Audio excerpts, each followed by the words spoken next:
charged in the sexual blackmail case against a top Canadian politician.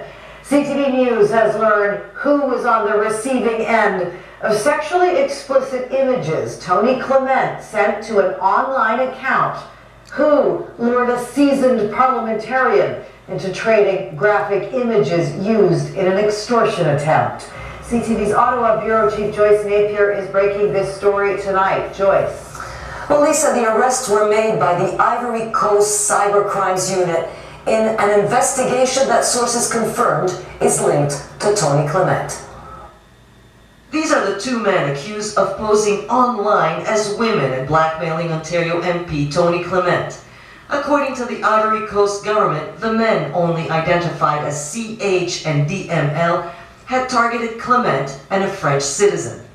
They created profiles on Instagram and LinkedIn pretending to be a white woman named Brianna Dunya, who, according to a release posted on the Ivory Coast government's website, was a young white woman in search of love. Clement began sexting with the imposter.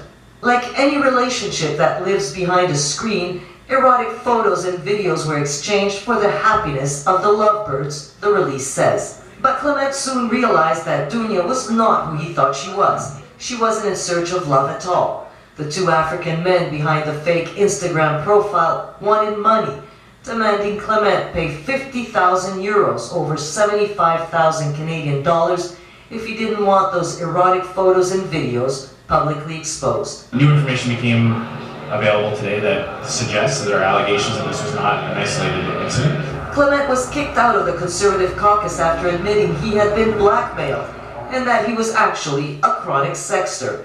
In a statement, he said he would be seeking treatment and returning to sit in Parliament as an independent.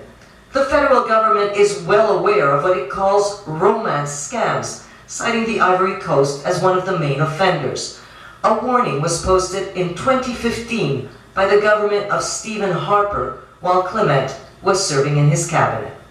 We were unable to reach Tony Clement for reaction to the fact that arrests were made in the case that cost him his political reputation. Lisa? So, Joyce, let me understand this. Tony Clement sent explicit photos and videos to these two men thinking he was texting a woman. Now, I remember last November he said he was being extorted by foreign actors, which had raised the possibility of a security concern. What did these arrests tell us about that?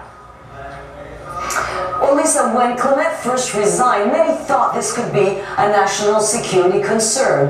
He was a high-profile politician who sat on the National Security and Intelligence Committee of Parliamentarians, a group of MPs privy to top-secret information. The suspicion was Clement may have been targeted by a foreign government, but Lisa, it turns out Clement, like thousands of Canadians, was scammed by a couple of con artists.